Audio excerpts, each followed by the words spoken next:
Bonjour à tous. Allez, une fois n'est pas coutume, on va refaire un déménagement touchy d'une espèce qui me tient particulièrement à cœur, mais là, clairement, elles sont devenues trop nombreuses dans leur petit bac. J'ai un bac de disponible, une exposition bientôt.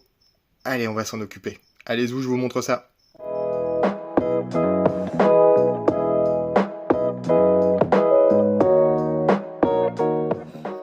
Vous les aurez sans doute reconnus, il s'agit donc de Neoponera villosa, donc une espèce qui nous vient d'Amérique du Sud, plus précisément du Mexique. C'est une ponérine très sympathique, avec des jolis reflets dorés, clairement, qui m'a été... Oh putain, c'est sympa ça, on voit la goutte de liquide sucré entre les mandibules. Bon, je pars en sucette. Qui m'a été vendu par un ami Mirmeco, qui avait une très très belle colonie, clairement. Elles vont très très bien, elles se sont très très bien développées. C'est une espèce magnifique, mais là, clairement, elles sont devenues trop nombreuses dans leur petite cuve en store, hein, 30-20-20 classique, avec les aérations sur le dessus. C'est crado parce qu'il y a de l'anti-évasion pour éviter qu'elles ne... pour éviter qu'elles... Ouais, je vais vous faire voir, regardez. Hop, direct, il y en a une en dessous. Hein, bon, fais gaffe. C'est une espèce qui pique, hein, voilà. J'avais mis des plantes, mais elles m'ont tout défoncé dans la cuve. Là, il reste juste un tout petit rameau de plantes que j'ai récupéré, qu'un ami m'avait envoyé. Il y a des galeries de partout. Elles m'ont creusé vraiment partout, c'est n'importe quoi. La cuve est crado. Honnêtement, il y a du monde de ouf. Bon voilà, il faut le déménager, ce sera plus joli en exposition, ce sera moins simple à transporter, c'est une réalité, mais elle mérite mieux quoi. Elle mérite clairement mieux, et il s'avère que j'ai un terrarium de disponible, suite au décès de ma colonie d'Ectatoma Ectatoma ruidum, qui nous vient aussi d'Amérique du Sud. Je l'avais depuis 6 ans. Bon, bah voilà, pour une ponérine, 6 ans, c'est vraiment pas mal. Elle a eu une grosse attaque d'acariens dans le terrarium. Donc du coup, bah, la colonie était en train de péricliter, clairement. Donc voilà quoi. Enfin, 6 ans, c'était très bien. Je l'avais fait fonder depuis une reine seule, une gine seule. Je l'avais depuis 2018, ouais, c'est ça, je crois, tout début 2018. Bon, elle était sur le déclin, j'ai récupéré le terrarium, là je dois le nettoyer encore un petit peu, et, euh, et on va mettre ces jolies mémères à l'intérieur. Allez, je vous montre tout ça. Après, parce que là honnêtement, elles sont vraiment très belles, hein, comme fourmis. Je suis désolé, hein, je filme en même temps que je parle en même temps. Elles sont vraiment magnifiques. Ce sont vraiment des fourmis magnifiques, de belle taille, qui, bah, une fois que la colonie est en bonne santé, en fait, honnêtement, ça part tout seul. Ça part vraiment tout seul. Donc, la cuve dans laquelle je vais les installer. Cuve 40-40-40 que j'ai déjà siliconée parce que j'avais eu un pépin. Elle a explosé une fois en expo, donc j'ai dû resiliconer un peu le fond, mais elle ne fuit pas. Qui dispose d'un nid en béton cellulaire sur un côté qui a été percé. Alors, il a du vécu, hein. On voit derrière. La précédente vidéo, je vous avais parlé du nid des Tetraponera rufinogra. Rufonigra, putain, j'arriverai jamais à le dire. Bon, là, on voit les galeries derrière, mais bon, là, je m'égare. Donc voilà, la cuve 40-40-40. On voit encore l'étiquette Ectatoma ruidum. J'ai gardé certains éléments en chêne liège, juste pour avoir un peu de plantes. On va installer des plantes dedans. Le nid en béton cellulaire. 20 cm de substrat, 20 cm avec une porte guillotine. Bon, on va s'occuper de tout ça, on va mettre des billes d'argile à l'intérieur, classiquement, hein, elles vont accéder aussi quand même au nid en béton cellulaire. Bon, on va nettoyer tout ça. Si vous avez peur d'installer une colonie dans un nouveau terrarium, surtout un terrarium où il y a eu un moment la présence d'acariens, je vais tester un truc. Honnêtement, le traitement à chaud. Le traitement à chaud, du coup, qu'est-ce que je vais faire? Eh ben, je vais tout flinguer au sèche-cheveux. Allez, on va voir ce que ça donne. Les étapes rapides. D'abord, des billes d'argile pour assurer un drainage dans le terrarium. Ensuite, du feutre horticole pour éviter que la terre ne soit directement dans un truc humide. Ça, c'était la première configuration, pas assez de substrat, ça m'a pas spécialement plu. Je l'ai remplacé par plus de substrat, on a un peu plus enterré une branche de chêne-liège creuse, pour que les fourmis puissent s'installer à l'intérieur et faire une chambre sécurisée. J'ai rajouté une branche en surface, en hauteur, et zou. Allez, cette fois on est bon, on a donc une bonne épaisseur de substrat. Ah, clairement, le substrat classique, argile, enfin, de l'argile et de la tourbe blonde, ok, donc ça va aller un petit peu mieux que ce qu'il y a jusqu'à présent. Vous voyez là, par rapport à la main, enfin, il y a quand même, honnêtement, il y a de la place. Un beau tapis de feuilles qui est intéressant. Hop, une plante. Alors c'est une plante nectarifère, c'est un cissus, je crois, j'ai oublié le nom. En fait, il y a des cristaux de sucre sur les feuilles, mais honnêtement, il n'est pas consommé par les fourmis. Donc bon, c'est joli, c'est mignon, ça fait le taf, ça fait une jolie liane. Je l'ai mis un peu comme ça. Alors là, il n'y a pas beaucoup de luminosité, mais c'est pas terrible. Il n'y a pas de vie spécialement à l'intérieur. Je sais qu'il y a quelques petites ziules, mais des petites ziules de Martinique là qui sont vraiment une micro-espèce. Ça fait assez naturel. On va donc passer désormais au déménagement. Allez, c'est le grand jour, j'ai pris ma journée, j'ai personne à la maison, on va s'attaquer au déménagement des Neoponera villosa. Alors, j'ai ressorti le bac, il est devant le terrarium dans lequel je vais les mettre dernièrement, j'ai débarrassé tout ce qu'il y a autour, j'ai posé ça sur un plateau, et en faisant ça, je me suis aperçu qu'elles avaient creusé un petit peu le chêne-liège. Bon là, c'est dégoûtant, la qualité d'image est dégoûtant, mais elles m'ont fait une galerie dans le chêne-liège. Est-ce qu'on va essayer de vous faire voir là? Non, on les voit pas, mais je les voyais tout à l'heure. Et oui, c'est une espèce qui est arboricole et qui vit dans du bois mort, dans son milieu naturel. Donc, il y a pas mal d'individus, on voit qu'elles sont à l'étroit, elles commencent à me sortir certaines larves. Il était vraiment temps de les déménager. Bon, j'ai pas eu le temps de le faire. Ça va pas être une partie de plaisir, clairement, mais je vais certainement pas vous faire voir tout le déménagement, parce que ça va prendre un certain temps, mais je vous ferai voir une grande partie. En tout cas, je vais démarrer avec une visibilité. Après, elles sont magnifiques, hein. Elles sont clairement sublimes. On va voir ce que ça donne. J'ai moins de crainte que le déménagement des Tetraponera rufonigra qui sont à côté, qui se sont très bien installées. Elles sont vraiment sublimes, mais elles étaient beaucoup plus nombreuses. En tout cas, je crois. Allez, je vais présenter tout ça, je vais mettre tout ça sur pied, et on y va.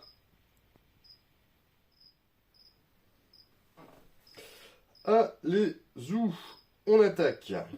On décale un tout petit peu le début du bac. Elles sont pas trop stressées, hein. Honnêtement, ça va. Hop. Et on y va à la mimine. Tiens, il y a un individu qui est de l'autre côté. Allez hop.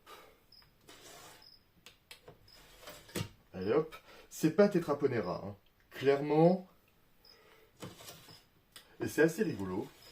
J'en parle là comme ça. En fait, ouais, elles sont pas trop stressées non plus. Ça va. Clairement, ça va. Elles foncent pas comme des maboules. Ouais, donc je disais, c'est assez rigolo. En fait, quand vous les prenez et quand elles sont un chouïa stressées, et quand elles sont coincées, et quand il y a quelque chose, un blocage, en fait, elles émettent une stridulation. Merde, je l'ai perdu celle-là. Yann, concentre-toi un petit peu. Elles émettent une stridulation.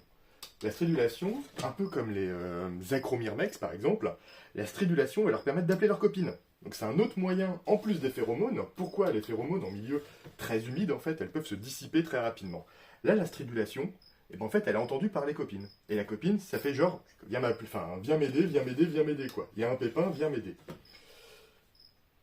Allez, on commence à être un chouïa plus énervé, là, quand même. Allez, on va accélérer un petit peu. Et donc là, alors vous les entendez pas parce que la qualité de la vidéo, la qualité du son ne le permet pas. Mais quand on les dérange, elles émettent une stridulation. Et là, moi je vous le dis, je l'entends. C'est marrant. Faut marrer cette espèce. Elle est vraiment cool. Elle est cool. Allez, je vais arrêter là. Je vous fais voir globalement comment je vais faire. Ça va prendre un certain temps, mais j'ai personne à la maison. On va pas se foutre la pression. On va y aller mollo. Elles vont venir petit à petit. Vous voyez, elles speedent pas de partout en fait. Ça va. C'est malgré leur réputation de grosses maboules, elles sont malgré tout sympas. Allez, je vais avancer et je vais couper la vidéo. Je vous ferai voir ça une fois que j'aurai un peu plus avancé.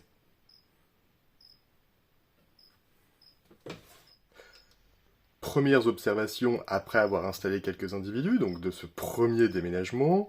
Il est quelle heure là? Il est 10h, c'est ça? À peu près, 10h15. On voit que tout de suite, elles sont allées s'installer en hauteur. Pourquoi? Parce que ça les rassure, hein, tout simplement. Ça les rassure, c'est une espèce semi-arboricole, je vous rappelle. Là, c'est une petite orchidée, je vous l'avais pas vu dans la présentation, mais j'ai installé une petite orchidée, ça m'a fait rire, c'est toujours joli, on s'intéresse toujours, enfin on s'occupe toujours beaucoup plus de quelque chose qu'on trouve beau. Donc, un groupe est allé s'installer à grande proximité donc de la lumière, hein, un spot lumineux, pour se rassurer, tout simplement. Et on voit également, à notre côté, alors je sais pas si on va en voir là, mais j'ai mis un tronc en chêne-liège, en fait, dans le sol, et j'en ai déjà vu qui sont rentrés à l'intérieur. Donc du coup, elles commencent à explorer clairement leur environnement. Ah, non, là, elle est passée derrière. Elles vont clairement en hauteur. Elles vont sur les branches, c'est ce qui fait... Enfin, c'est vraiment une espèce semi-arboricole. Donc on les voit tout de suite aller en hauteur. Il y a un petit groupe, c'est celui que je vous ai présenté avant, qui s'est installé en hauteur. Ça les rassure. Et on va continuer tout doucement à faire le déménagement, quoi. Allez. Ça fait donc 15 minutes que je suis dessus et j'ai déjà vidé l'aire de chasse. Alors, effectivement, les fourmis se planquent, hein, clairement. Enfin, en tout cas, j'ai vidé la surface. Les fourmis se planquent, hein, on voit qu'elles m'attendent. Clairement, elles sont au niveau des galeries et c'est là où... Ah, l'image est dégueulasse. C'est là où la partie va commencer à devenir un petit peu plus difficile parce qu'il va falloir creuser. En tout cas, voilà. Il n'y a plus personne au niveau de l'aire de chasse. J'ai changé de stratégie. À savoir, j'ai mis le bac dans une cuve d'eau, comme les Tetraponera ruffonigra, j'arriverai jamais à le dire, hein, au-dessus d'une caisse pour pas me péter le dos, et comme ça, au moins, on va éviter les évasions. C'est assez rigolo, parce que j'ai l'impression que les Tetraponera se disent « Tiens, on a des nouvelles voisines !» Et en fait, enfin, c'est une connerie, hein. C'est une connerie, mais en fait, il y a eu des moments assez rigolos où on avait l'impression que les Tetraponera regardaient les Neoponera à côté, du genre « Ah, salut voisine !» Bon, voilà, ça m'a fait rire. Quand je vous dis que ce sont des fourmis cool, alors ne vous y méprenez pas, mais j'ai également fait la même barrière anti-évasion que j'avais faite pour les Tetraponera. Vous voyez là, le truc tout gras, là, pourri, à l'intérieur du terrarium. Elles ne le passent pas, en fait. Alors là, j'en ai vu une, bon, elles vont pas faire le show, là, forcément, mais elles ne le passent pas, en fait. Franchement, elles sentent l'anti-évasion, elles se disent « Allez, je passe pas, et bah tant pis, j'y vais pas ». Pareil pour la barrière du bas. En fait, j'en ai mis également, alors là on voit pas mon doigt, mais j'en ai mis également à l'intérieur pour éviter qu'elle ne passe au niveau de la porte. Donc j'ai vraiment fait le tour de la porte, complet en anti-évasion. Elle ne passe pas l'anti-évasion. En fait, elles se disent, bon, ça sert à rien, il y a un blocage, j'y vais pas. Pareil, donc là j'ai enlevé la branche, j'ai enlevé la petite plante qu'il y avait et tout ça. Et ben, à la différence des Tetraponera, c'est qu'elles ne sortent pas comme des grosses maboules du genre « Allez, on va tout arracher !» Non, non, elles sont bien planquées. Bon, là par contre, il y a eu l'étape cool. Je vais commencer à creuser. On va certainement moins rigoler. J'ai déjà évoqué dans de nombreuses vidéos, pour l'installation dans des terrariums, l'intérêt de mettre des morceaux dans votre substrat. Enfin, moi j'utilise des morceaux de chêne-liège, mais je pense que ça peut être autre chose. Hein. Ça peut être des points terre cuite ou ce que vous voulez. Et aussi de mettre de l'argile, d'intégrer de l'argile à votre substrat. Pourquoi? En fait, là, vous voyez, bon, j'avais retourné le terrarium avant de commencer le déménagement, et j'avais visualisé où il y avait du cocon, où il y avait du couvain, des choses comme ça. Alors, c'est Neoponera, encore une fois, bon, je dis qu'il y a des coups, mais chez vous quand même. Là, j'ai commencé à creuser, il y a déjà une bonne partie qui a été creusée, j'ai pas trouvé de fourmis. Pourquoi? Parce qu'elles ont commencé à sentir... forcément un petit peu gêné, hein. Y a un gros blaireau qui creuse, forcément elles vont commencer à être un peu stressées, hein. Mais ça va, oui, elles explorent, elles sont forcément stressées, un peu vénères, mais ça va encore. Honnêtement, par rapport aux autres, là, les Tetraponera, je Je les ai gardées en tête, celles-ci. Et en fait, elles se sont toutes réfugiées sous les, on va dire, les safe places, en fait. Sous les morceaux d'écorce de chêne-liège. Donc en fait, je peux creuser tout autour. Elles vont toutes se réunir. Bon, là, on voit pas bien parce que j'ai fait un trou, forcément. Vous voyez aussi l'intérêt. Enfin, elles m'ont, franchement, c'est un vrai gruyère, hein, le terrarium. Elles ont creusé de partout, mais toutes les galeries vont mener à ces safe places. Et donc, aux endroits où le substrat, en fait, est protégé. Donc, sous les morceaux d'écorce de chêne-liège. Et donc, ça va être plus simple pour moi, et c'est plus sécurisant pour elles, de se regrouper sous ces morceaux, même s'il y a un blaireau qui creuse autour. Donc bon, là j'ai encore fait la troisième partie, on va dire la partie, la partie qui est moins simple que juste d'enlever les fourmis qui sont en surface. J'ai commencé à creuser, on va creuser tout autour de ces morceaux inclus dans le substrat. Et voilà, on va y aller petit à petit, Je viens de vous évoquer les safe places. Alors, sachez que... Alors là, j'ai sorti les grosses pinces. Vous n'allez pas voir, mais j'ai sorti les grosses pinces. Là, il y a un morceau de chêne-liège. Là, il y en a un autre aussi. J'ai quasiment tout sorti. Je vais vous expliquer un peu le fonctionnement. Là, je prends les grosses pinces. On va en tourner un. Et vous allez voir tout de suite de quoi je veux parler. Je sais que le couvain est en dessous. Normalement, la reine est en dessous également. Et voilà ce qu'on trouve. D'où l'intérêt des safe places. Et pour information, Neoponera, ça nage. On arrive donc, on est déjà dans l'après-midi, hein, quand même, on va pas se mentir. Il y a plus de terre, hein, globalement. Il n'y en a plus ici, il n'y en a plus là. Bon, bah voilà, on a quand même bien avancé. Donc on arrive donc au dernier morceau d'écorce de chêne-liège. Et on va le retourner ensemble pour voir ce que ça donne. Encore une fois, grosse pince, hein, on prend pas de risque.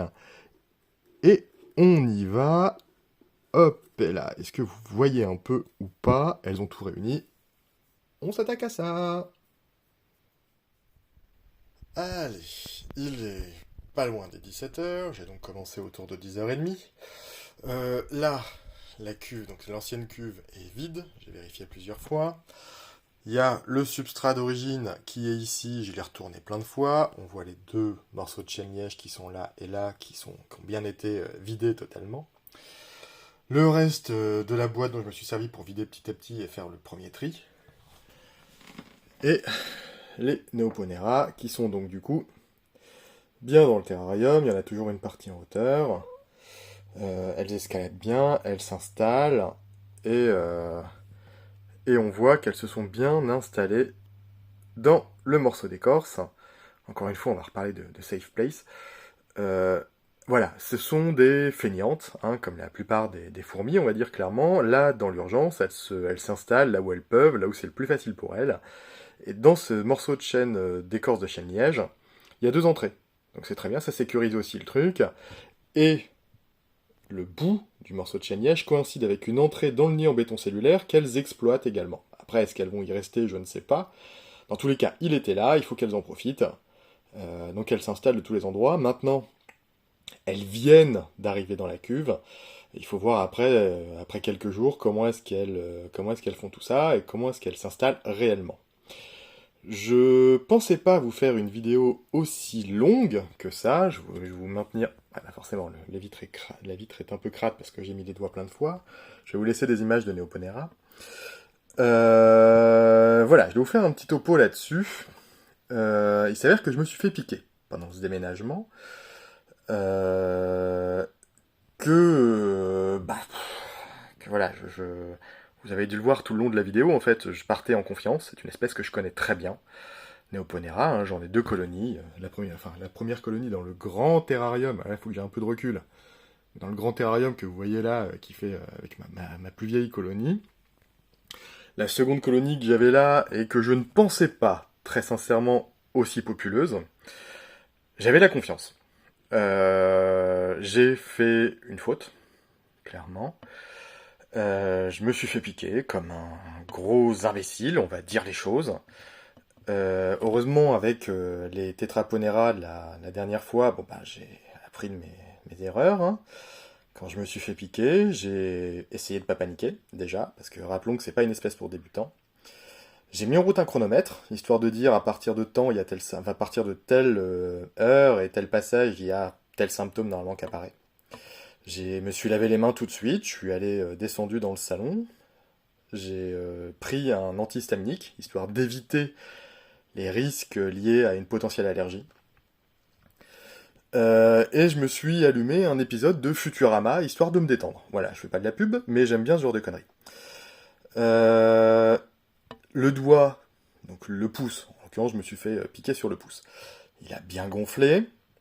J'ai eu quelques petits soucis respi, mais après, je vous en parle là. Après, c'était est-ce que c'est lié à la piqûre ou est-ce que c'est lié au fait d'avoir un petit peu de panique? Ça n'a pas duré très longtemps.